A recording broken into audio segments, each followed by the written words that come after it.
नमस्कार दोस्तों, जो एनसीईआरटी का सीरीज है ये क्लास 6th का चैप्टर नंबर 6 है। ठीक है, इसमें देखेंगे कि नए प्रश्न नए विचार, है ना? तो चलिए शुरू करते हैं। बुद्ध की कहानी। तो देखिए क्या लिखा है कि बुद्ध बौद्ध धर्म के संस्थापक सिद्धार्थ थे, जिन्हें गौतम के नाम से जाना जाता है। उनका जन्म देख लीजिएगा 2500 वर्ष पूर्व हुआ था। यह वह उस समय था जब लोगों के जीवन में तेजी से परिवर्तन हो रहे थे। जैसा तुमने अध्याय 5 में पढ़ा, महाजनपदों में के कुछ राजा इस समय बहुत शक्तिशाली हो गए थे। हजारों साल बाद फिर से नगर उभरे थे। तो हम लोग देखें कि जो सिंधु घाटी सभ्यता में कैसा सा था, नगर, एक नगर वाला व्यवस्था था। ठीक है, वहीं वैदिक युग में ये ग्रामीण व्यवस्था था। फिर से अभी महाजनपद काल है, वहां से नगर व्यवस्था फिर से उभर के आ गया था। ठीक है, गाँव के जीवन में भी बदलाव आ रहे थे। अध्याय 9 में हम देखेंगे। ठीक है, उसके बाद है बहुत से विचारक इन परिवर्तनों को समझने का प्रयास कर रहे थे। वे जीवन के सच्चे अर्थ को भी जानना चाह रहे थे। बुद्ध क्षत्रिय थे और शाक्य, याद रखिएगा, ये जो शाक्य नामक का छोटे से गण से संबंधित है। तो ये गण है जिसका जो शाक्य गण से संबंधित है। ठीक है, युवावस्था में ही ज्ञान की खोज में उन्होंने घर के सुखों को छोड़ दिया। अनेक वर्षों तक भ्रमण करते रहे तथा अन्य विचारकों से मिलकर चर्चा करते रहे। अंततः ज्ञान की प्राप्ति के लिए उन्होंने स्वयं ही रास्ता ढूंढने का निश्चय किया। इसके लिए उन्होंने बोध गया यानी कि बिहार में एक पीपल के नीचे कई दिनों तक तपस्या की। अंततः उन्हें ज्ञान प्राप्त हुआ। इसके बाद से वे बुद्ध के रूप में जाने जाने गए। यहाँ वे वाराणसी के निकट स्थित सारनाथ, याद रखिएगा, वाराणसी उत्तर प्रदेश में ही वाराणसी के निकट जो सारनाथ है, जहां उन्होंने पहली बार उपदेश दिया। और कुशीनारा में मृत्यु से पहले शेष जीवन उन्होंने पैदल ही एक स्थान से दूसरे स्थान की यात्रा करने और लोगों को शिक्षा देने में व्यतीत किया। ठीक है, अब हम लोग देखते हैं कि जैसे बुद्ध बुद्ध ने शिक्षा दी। यह जीवन कष्टों और दुखों से भरा हुआ है, और ऐसा हमारी इच्छा और लालसा ये बिल्कुल प्रासंगिक है। कभी भी हम लोग जो भी चीज़ें को कामना करते हैं और उसमें अगर लालसा बढ़ाते हैं तो उससे रिलेटेड समस्या भी जुड़ जाती है ना। तो हम लोग देखते हैं कि इच्छा और लालसा जो हमारी पूरी नहीं, हमेशा पूरी नहीं हो सकती, के कारण होता है। कभी-कभी हम जो चाहते हैं वह प्राप्त करने के बाद भी संतुष्ट नहीं होते हैं, और अधिक वस्तुओं को पाने की इच्छा करने लगते हैं। बुद्ध ने इस लिप्सा को तृष्णा तृष्णा कहा। ठीक है, बुद्ध ने शिक्षा दी कि आत्म संयम संयम अपनाकर ही ऐसी लालसा से मुक्ति पा सकते हैं। बिल्कुल अपने आप को सेल्फ कंट्रोल करना पड़ता है। ठीक है, और जो चीज़ औचित्य है उसी के उन्होंने लोगों को दयालु होने तथा मनुष्य के साथ-साथ जानवरों के जीवन का भी आदर करने की शिक्षा दी। वे मानते थे कि हमारे कर्मों का परिणाम, चाहे वे अच्छे हों या बुरे, हमारे वर्तमान जीवन के साथ-साथ बाद के जीवन को भी प्रभावित करते हैं। यानी कि देखिए कि कर्मवाद के सिद्धांत पर आधारित है बुद्ध का जीवन। मतलब अगर हम लोग कर्म करते हैं तो जो उसके बाद का जीवन के बाद में भी इन कर्मों का प्रभाव पड़ेगा। ठीक है? बुद्ध ने अपनी शिक्षा सामान्य लोगों की प्राकृत भाषा में दी। ठीक है? तो याद रखिएगा, ऐसा नहीं है कि जो बुद्ध का जो अब देखिएगा स्टैंडर्ड बुक में कभी-कभी पाली शब्द का उपयोग किया जाता है ना, तो ये प्राकृत भाषा में भी अपनी शिक्षा दी। इससे सामान्य लोग भी उनके संदेश को समझ सके। बुद्ध ने कहा कि लोग किसी शिक्षा को केवल इसलिए नहीं स्वीकार करें कि यह उनके उपदेश है, बल्कि वे उसे अपने विवेक से मापे। आओ देखो उन्हें ऐसा इस प्रकार किया। तो ये देख लीजिएगा, इस सारनाथ स्तूप है। ठीक है, याद रखिएगा, इस इमारत को स्तूप के नाम से जाना जाता है। यही यहीं पर बुद्ध ने अपना सर्वप्रथम उपदेश दिया। इस घटना की स्मृति में यहाँ स्तूप का निर्माण किया। ठीक है, अध्याय 11 में इन स्तूपों के बारे में अधिक पढ़ेंगे। ठीक है, चलिए अब हम लोग देखते हैं कि किस्सा गौतमी की कहानी, एक कहानी है, ये काफ़ी रिलेटेड है। तो आप देखिएगा, यूपीएससी के डायरेक्ट क्वेश्चन है, अशोक से रिलेटेड एक कहानी था, उसे एक शब्द निकाल के पूछ लिया था। ठीक है? तो ये भी ज़रूरी है। ठीक है? देख लीजिएगा, यह बुद्ध के विषय में एक प्रसिद्ध कहानी है। ठीक है? यह एक समय की बात है कि सागौतमी नाम की स्त्री का पुत्र मर गया। इस बात से वह इतना दुखी हुई कि वह अपने बच्चे को गोद में लिए नगरों की सड़कों में घूम-घूम कर लोगों से प्रार्थना करने लगी कि कोई उसके पुत्र को जीवित कर दे। एक भला व्यक्ति उसे बुद्ध के पास ले गया। बुद्ध ने कहा, मुझे एक मुट्ठी सरसों का बीज लाकर दो, मैं तुम्हारे पुत्र को जीवित कर दूँगा। किस्सा गौतमी बहुत प्रसन्न हुई। पर जैसे वह बीज लाने के लिए जाने लगी, तभी बुद्ध ने उसे रोका और कहा, ये बीज एक ऐसे घर से मांग कर लाओ जहां किसी की मृत्यु ना हुई हो। किस्सा गौतमी एक दरवाजे से दूसरे दरवाजे गए, लेकिन वह जहां भी गई उसने पाया कि हर घर में किसी ना किसी के पिता, बहन, भाई, पति, पत्नी, बच्चे, चाचा, चाची, दादा, दादी की मृत्यु हुई थी। बुद्ध दुखी माँ को क्या शिक्षा देना चाह रहे थे? तो देने का प्रयास कर रहे थे कि हर व्यक्ति के पास दुख आता ही है, चाहे वह मृत्यु का रूप हो या फिर गरीबी का रूप हो, किसी भी का रूप हो, लेकिन दुख स्वाभाविक है, उसके जीवन का एक हिस्सा है। चलिए अब हम लोग देखते हैं उपनिषद। उपनिषद क्या होता है? जिस समय बुद्ध उपदेश दे रहे थे उसी समय या उससे भी थोड़ा पहले दूसरे अन्य चिंतक भी कठिन प्रश्नों का उत्तर ढूँढने का प्रयास कर रहे थे। उनमें से कुछ मृत्यु के बाद के जीवन में के बारे में जानना चाहते थे, जबकि अन्य यज्ञों की उपयोगिता के बारे में जानने के उत्सुक थे। इनमें से अधिकांश चिंतकों का मानना था कि विश्व में कुछ तो ऐसा है जो कि अस्थायी है और जो मृत्यु के बाद भी बचा रहता है। उन्होंने इसका वर्णन आत्मा ये तथा ब्रह्म अथवा सार्वभौम आत्मा के रूप में किया। वे मानते थे कि अंततः आत्मा तथा ब्रह्म एक ही है। ऐसे कई विचारकों का संकलन उपनिषदों में हुआ है। उपनिषद उत्तर वैदिक ग्रंथों का हिस्सा है। तो याद रखिएगा ये वैदिक ग्रंथ के बाद ही उपनिषद का रचना हुआ है। उपनिषद में हम लोग देख लिया कि किस प्रकार लोगों का जो प्रश्न है कि क्या इस जीवन के बाद भी कुछ अस्थाई है, तो वह इस बात को आत्मा और ब्रह्म को एक साथ मिला के देखा, ठीक है। उपनिषद का शाब्दिक अर्थ है गुरु के समीप बैठना। इन ग्रंथों में अध्यापकों और विद्यार्थियों के बीच बातचीत का संकलन किया गया है। प्रायः ये विचार सामान्य वार्तालाप के रूप में प्रस्तुत किए गए हैं। ठीक है, भारतीय दर्शन की इच्छा पद्धति, इसको सत्य दर्शन भी कहा जाता है, ठीक है। याद रखिएगा जैसे भारत द्वारा सत्य की बौद्धिक खोज का प्रतिनिधित्व की इच्छा शाखा है, जैसे वैशिष्ट, न्याय, सांख्य, योग, पूर्व मीमांसा और वेदांग, या जिसको उत्तर मीमांसा के नाम से भी जाना जाता है। दर्शन के इच्छा पद्धतियों की स्थापना क्रमशः जो जो वैशिष्ट है वो महर्षि कणाद जी ने किए थे, न्याय है वो गौतम मुनि, और सांख्य है वो कपिल मुनि, योग दर्शन पतंजलि, पूर्व मीमांसा जैमिनी, और जो भी उत्तर मीमांसा है वो व्यास जी द्वारा स्थापित किया गया है, ठीक है। उसके बाद देख लेते हैं कि जो आज भी देश के बौद्धिक चर्चाओं की दिशा देते हैं। जर्मन मूल के ब्रिटिश भारतविद फ्रेडरिक मैक्स मुलर के अनुसार दर्शन की इन 6 शाखाओं का विकास कई पीढ़ियों के दौरान व्यक्तिगत विचारों के योगदान से हुआ। यद्यपि ये एक दूसरे से भिन्न दिखते हैं, तथापि सत्य की इनकी समझ में आधारभूत तालमेल दिखता है, ठीक है। चलिए अब हम लोग आते हैं कि बुद्धिमान भिखारी के बारे में कुछ चर्चा किया गया है। देख लीजिए क्या है। या वार्तालाप ये कहाँ से लिया गया? छंदोग्य उपनिषद से लिया गया। ये इंपॉर्टेंट हो जाता है, ये जो वार्तालाप है आपका छंदोग्य उपनिषद से लिया गया। नामक प्रसिद्ध उपनिषद की कहानी पर आधारित है। शौनक और अभिप्रातारान नामक के दो ऋषि सार्वभौम आत्मा की उपासना करते थे।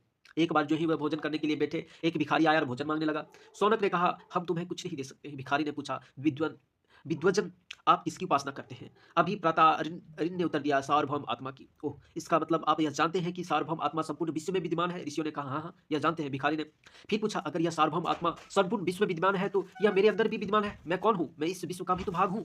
तुम सत्य बोलते हो, युवा ब्राह्मण ने कहा। इसलिए हे ऋषि, मुझे भोजन ना देकर आप सार्वभौम आत्मा को भोजन देने से मना कर रहे हैं। भिखारी की बात सच्चाई जानकर ऋषियों ने भोजन दे दिया उसे, ठीक है। चलिए उसके बाद हम लोग देखते हैं कि इन चर्चाओं में भाग लेने वाले अधिकांशतः पुरुष ब्राह्मण तथा राजा होते थे। कभी-कभी गार्गी जैसी स्त्री विचारक का भी उल्लेख मिलता है। विद्वता के प्रसिद्ध गार्गी राज दरबार में होने वाले वाद-विवाद में भाग लिया करती थी। निर्धन व्यक्ति इस तरह के वाद-विवाद में बहुत कम ही हिस्सा लेते थे। इस तरह का एक प्रसिद्ध अपवाद सत्यकाम जाबला का है, ठीक है। ये जाबाल का है, ये इंपॉर्टेंट है काफ़ी कि सत्यकाम जाबाल का नाम उसकी दासी माँ के नाम पर पड़ा। सत्यकाम के मन में सत्य की जानने की तीव्र जिज्ञासा उत्पन्न हुई। गौतम नामक एक ब्राह्मण ने उन्हें अपने विद्यार्थी के रूप में स्वीकार किया तथा वह अपने समय के सर्वाधिक प्रसिद्ध विचारकों में से एक बन गए। उपनिषदों को कई विचारों के विकास बाद में प्रसिद्ध विचारक शंकराचार्य के द्वारा किया गया, जिनके बारे में अध्याय कक्षा 7 में पढ़ेंगे हम लोग, है ना। अब हम लोग देख लेते हैं कि जो व्याकरणविद पन्ननी थे उनके बारे में।